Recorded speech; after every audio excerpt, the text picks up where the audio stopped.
Assalamualaikum warahmatullahi wabarakatuh. Waalaikumsalam warahmatullahi wabarakatuh. Ibdo'an dimardhatillah wa rahmatihil fatihah. A'udzu billahi minasy syaithanir rajim.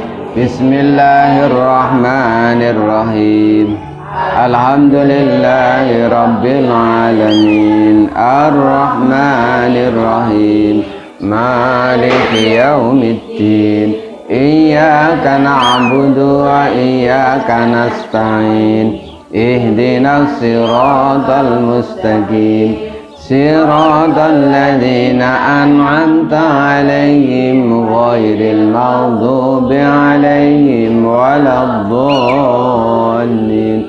Rabbi firli wa liwalidayya wa lil mu'minina amin.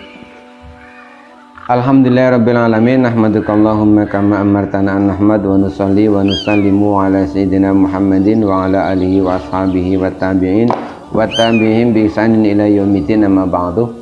Ibu-ibu, para hadirat hadirin rahimakumullah, alhamdulillahirabbil alamin. Atas rahmat Allah Subhanahu wa taala kita bisa kembali berkumpul untuk melanjutkan ngaji bersama. Mudah-mudahan kegiatan ini selalu diberkahi oleh Allah Subhanahu wa taala.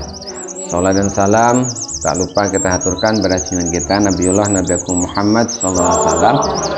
Mudah-mudahan kita termasuk golongan umatnya yang akan diberi syafaat fi yaumil qiyamah. Amin ya rabbal alamin. Pada kesempatan kali ini kita bersama-sama akan membaca dan mempelajari kata mutiara, nasihat dari seorang ulama Mesir, ulama yang sangat terkenal, yaitu Syekh Ali Mustafa Tantawi rahimahullah. Nasihat-nasihat beliau ini sangat pas sekali untuk diantaranya membentuk karakter pribadi seorang mukmin. Kita mulai yang pertama. Kulluna ashkhasun adiyun fi nadri man la ya'rifuna. Kulluna, masing-masing dari kita. Ashkhasun itu adalah pribadi-pribadi adiyun yang biasa-biasa saja. Fi nadriman, di dalam pandangannya orang la ya'rifuna, yang tidak mengenal kita. Masing-masing dari kita itu ada kalanya dianggap biasa, ada kalanya istimewa, ada kalanya dicintai, ada kalanya dibenci, dan lain sebagainya. Kulluna ashkhasun adiyun. Kita ini bagi orang yang tidak kenal dengan kita, kata Syekh Ali Mustafa, kita ya biasa-biasa saja. Kita bertemu dengan orang, mungkin dia orang istimewa. Seumpama kita bertemu dengan Bapak Presiden, tapi kita tidak tahu, tidak kenal bahwa itu adalah Bapak Presiden, ya kita anggap biasa saja. Mungkin ada di Indonesia ada orang yang belum kenal Pak Jokowi misalkan, maka ketika bertemu ya pasti akan biasa saja. Karena apa? Karena tidak kenal. Masing-masing dari kita itu hanya dianggap orang biasa dalam pandangan orang yang tidak kenal kita. Wa kulluna, masing-masing dari kita, ashkhasun itu adalah pribadi-pribadi ra'i'una, yang menarik, fi nadriman, dalam pandangan orang, yafhamna, yang memahami kita. Setiap kita itu, kalau tadi yang pertama itu dianggap biasa bagi orang yang tidak kenal, tapi bagi orang yang memahami itu adalah menarik. Sama dengan seperti ini, kita melihat alam semesta ini. Kalau seorang ilmuwan memandang ciptaan Allah, misalkan memandang tanaman tertentu, memandang hewan tertentu, dengan yang orang biasa pasti berbeda. Bagi seorang ilmuwan itu, apa yang ada di sekitar kita di alam semesta ini semuanya pasti menarik. Tapi bagi orang yang tidak memahami, apalah menariknya.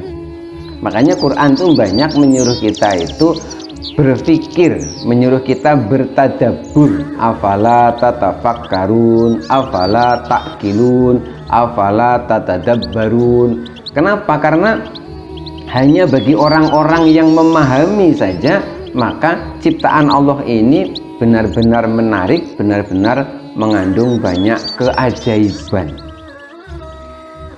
Bagi orang yang memahami kita ini adalah orang yang menarik. Misalkan saya memahami kehidupan ibu-ibu semuanya sebagai seorang guru ngaji. Sangat menarik. Kenapa sangat menarik? Di tengah kesibukan keseharian ibu-ibu semuanya untuk kewajiban dalam rumah tangga sebegitu banyaknya, tetapi masih bisa meluangkan waktu untuk mendidik orang lain. Ini tentu menarik. Kenapa menarik? Karena mungkin orang pada umumnya, ibu-ibu pada umumnya itu habis waktunya hanya untuk urusan di rumah tangga. Jadi kita adalah orang yang menarik dalam pandangan orang yang memahami. Kemudian berikutnya kata Syekh Ali Mustafa Tantawi, wa kulluna ashkhasun mumayyizuna fi nadri man yuhibbuna. Wa kulluna, masing-masing dari kita itu adalah ashkhasun, pribadi-pribadi, mumayyizuna, yang istimewa. Bagi siapa? Fi nadri man yuhibbuna, bagi orang yang mencintai. Jadi seorang suami yang sangat mencintai istrinya, dia memandang istrinya, pasti istrinya orang yang paling istimewa. Jadi saat seseorang itu mencintai sesuatu, maka sesuatu yang dicintai itu pasti akan jadi istimewa. Seperti kisah anekdot, ada seorang pemuda, ya, anggaplah namanya si Parman. Parman ini lagi jatuh cinta sama si Painem. Suatu ketika tanpa direncanakan tiba-tiba ketemu di jalan. Karena masing-masing saling mencintai, bingung, tidak bisa berkata-kata. Jadi bukti orang cinta sungguhan itu lesannya tidak bisa ngomong. Karena jatuh cinta yang sesungguhnya itu yang bisa mengucapkan hanya hati saja. Jadi kalau jatuh cinta kok ngomongnya panjang lebar, itu banyak bohongnya. Kalau cinta beneran justru tidak bisa berbicara, karena yang akan berbicara adalah hati dan hati. Si Painem ini karena bingung gitu, salah tingkah, akhirnya dia itu ngerogoh saku bajunya, dia dapatnya 1 permen. Terus dia bilang sama si Parman, "Mas, saya punya permen 1, mau nggak kamu tak kasih itu?" "Oh ya mau sekali," gitu kan. Karena apa? Cinta. Terus dibawa pulang permen itu, di rumah itu permen itu dibuka, terus diisep begitu itu. Selesai isep disimpan lagi di kulkas, dibungkus lagi. Hari besok diambil lagi, diisep lagi, simpen lagi. 1 permen itu 1 bulan tidak habis-habis. Lalu ditanya si Parman, "Itu permen apa kok bisa 1 bulan tidak habis?" Kata si Parman itu, "Ini permen istimewa." Karena ini yang istimewa siapa? Karena apa? Yang memberi adalah orang yang istimewa, orang yang sangat dicintai. Maka ada kata mutiara dalam bahasa Arab itu begini, al-qalilu minal mahbub kasirun. Segala sesuatu walaupun sedikit, kalau berasal dari yang dicintainya itu bisa jadi banyak. Begitu ya. Jadi kita ini dalam pandangan orang yang mencintai kita, mencintai Anda pasti orang yang istimewa. Bagi anak-anak Anda pasti adalah orang yang istimewa. Ya, kalau tidak ada dicari, kalau ada diomeli, diprotes dan lain sebagainya.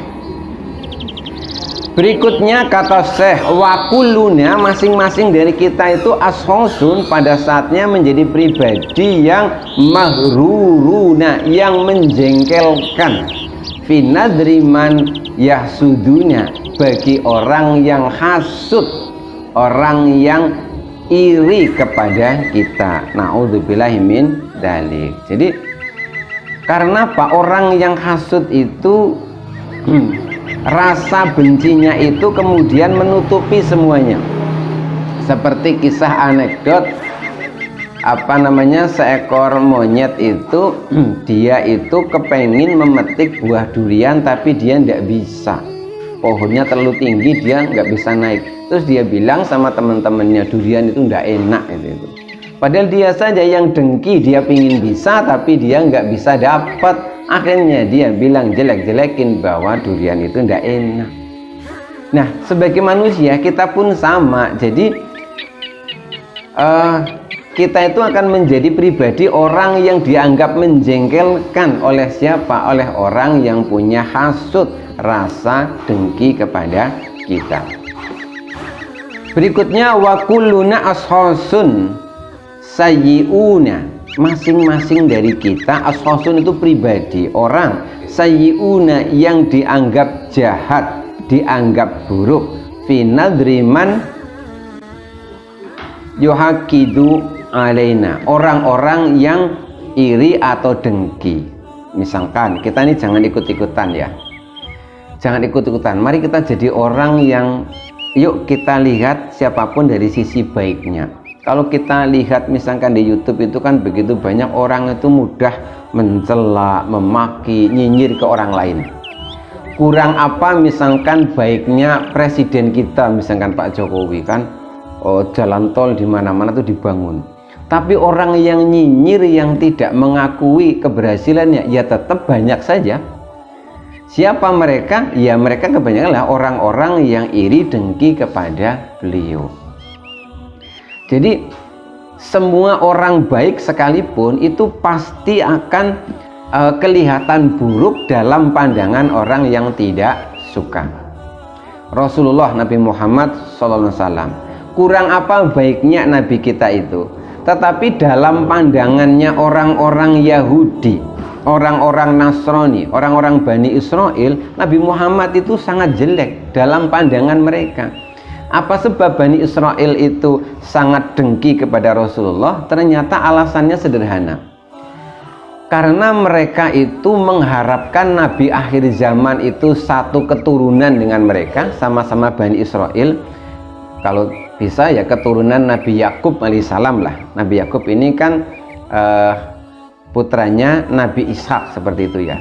Tapi ternyata begitu Nabi akhir zaman Rasulullah ini lahir, ternyata bukan dari kalangan mereka, keturunan Nabi Ismail alaihissalam. Akhirnya dengki sampai mereka tidak mau mengakui Muhammad sebagai Nabi dan Rasul.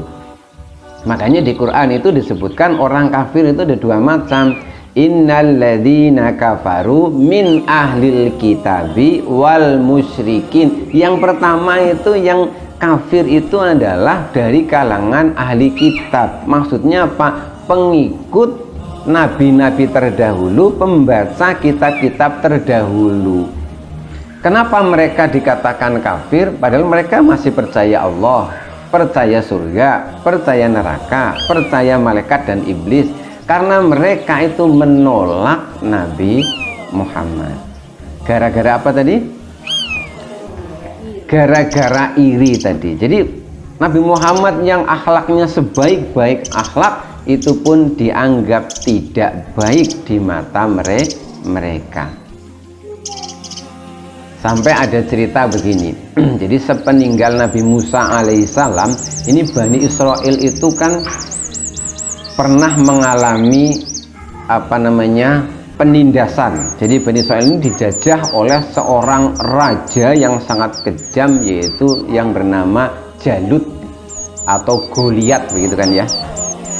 Nah, karena mereka merasa tertindas oleh si Jalut, sementara mereka tidak bisa melawan begitu, akhirnya mereka mendatangi sowan lah kalau sekarang itu nabi mereka.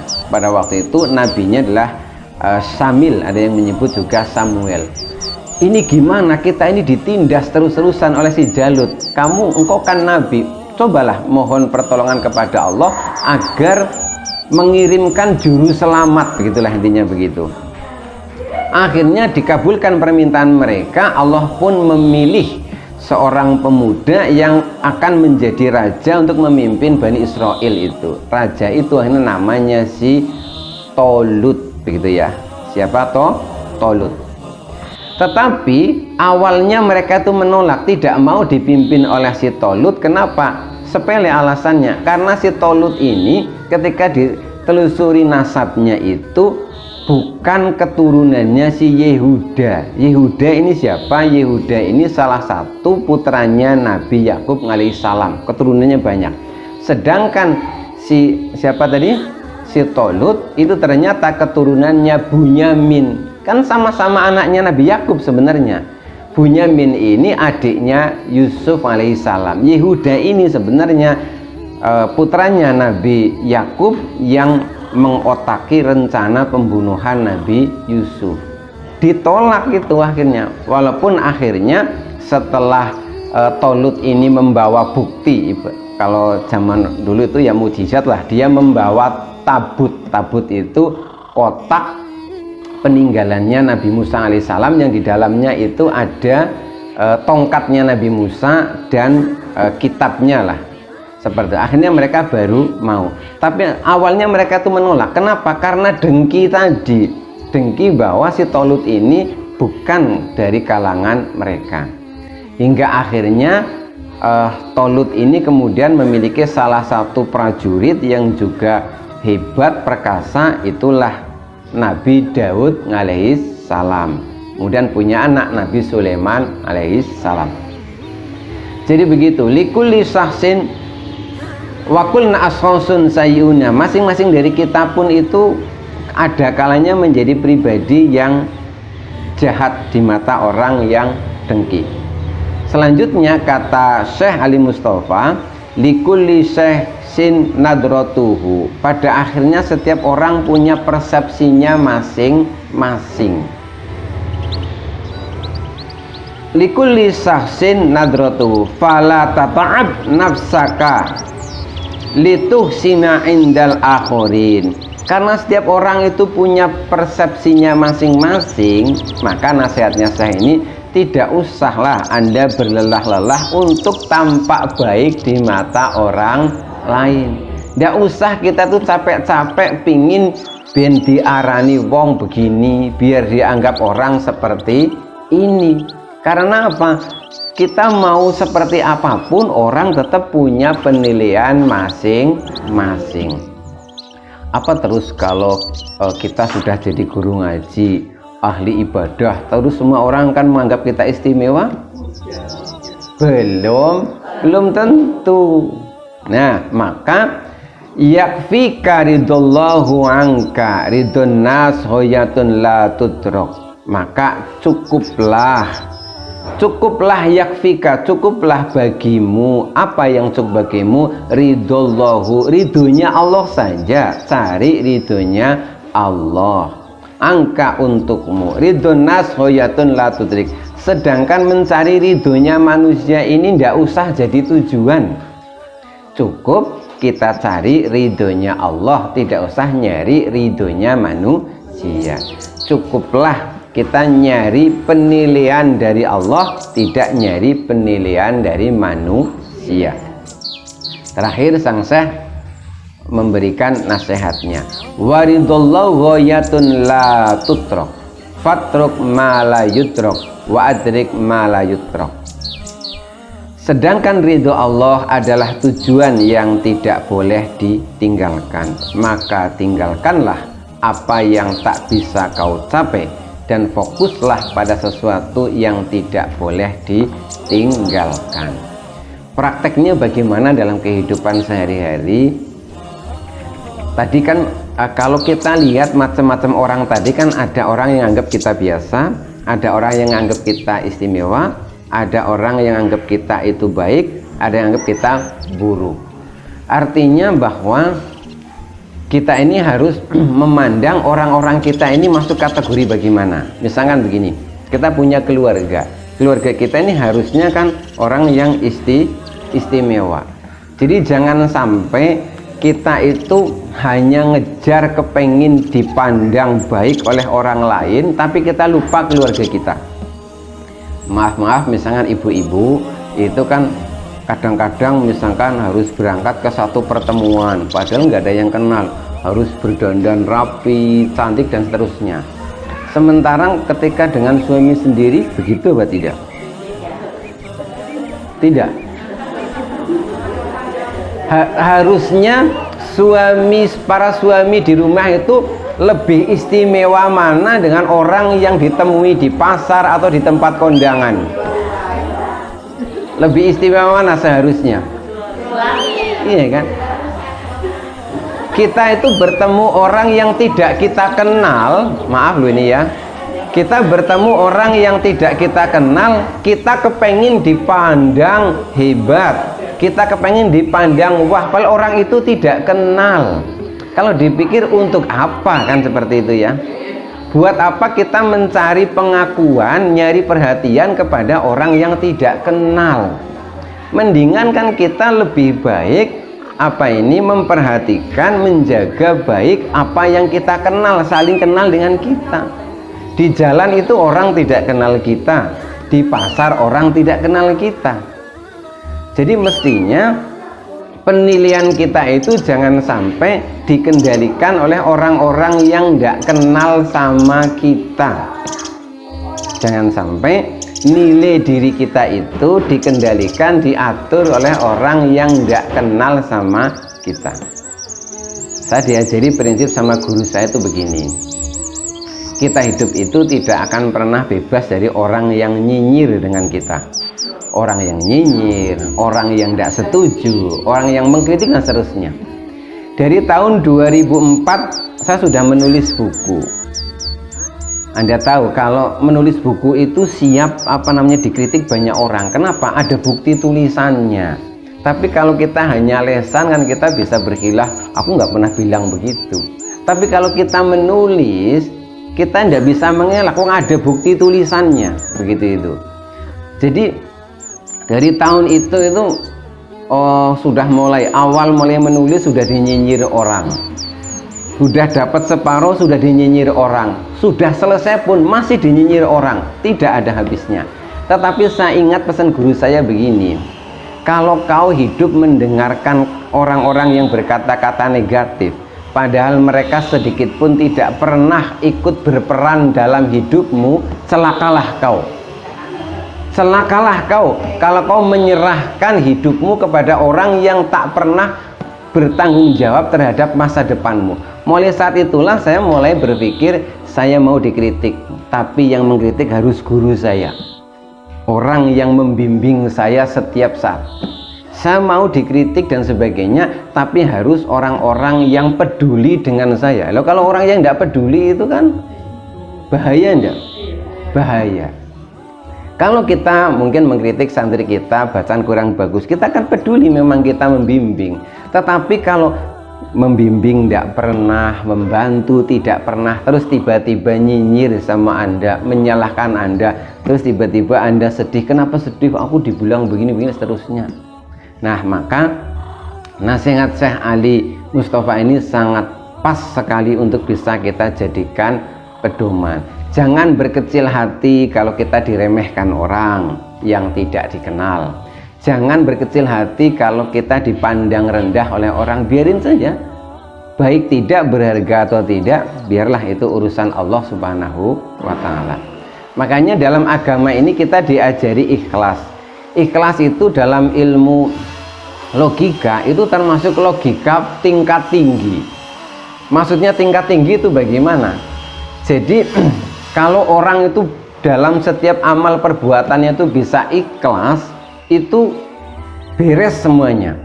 Contoh seperti ini, kalau misalkan saya menyumbang uang 1 juta, kalau saya tidak ikhlas kan saya berpikir ini uang saya capek-capek bekerja saya berikan.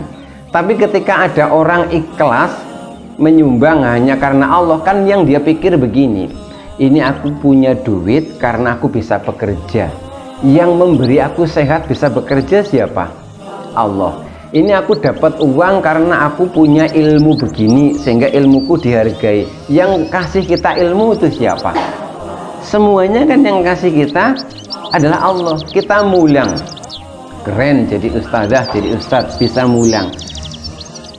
Hakikatnya yang memberi kita ilmu itu siapa? Ya Allah. Makanya ketika kita ikhlas itu ya kita menyerahkan bahwa ini semuanya adalah berasal dari Allah. Kita ini hanya jadi perantara. Kadang-kadang kita tersinggung, kadang-kadang kita belum bisa ikhlas itu karena kita lupa bahwa kita ini cuma perantara. Jadi kalau ibarat air itu, kita itu hanya pipa, kita itu hanya keran yang dilewati oleh air. Airnya dari mana? Airnya dari sumur. Kita bukan pemilik air itu, hanya kelewatan saja untuk bisa menyalurkan kepada yang lain. Mudah-mudahan nasihat Syekh Ali Mustafa Tantowi rahimahullah ini bisa mewarnai kehidupan kita, sehingga dalam bermasyarakat itu kita bisa lebih tenang menghadapi lingkungan, menghadapi masyarakat dengan warna apapun. Tetap santai saja, kita hanya cari ridho Allah. Demikian saja, mudah-mudahan ada manfaatnya. Billahi taufiq wal hidayah, wa ridho wal inayah. Assalamualaikum warahmatullahi wabarakatuh.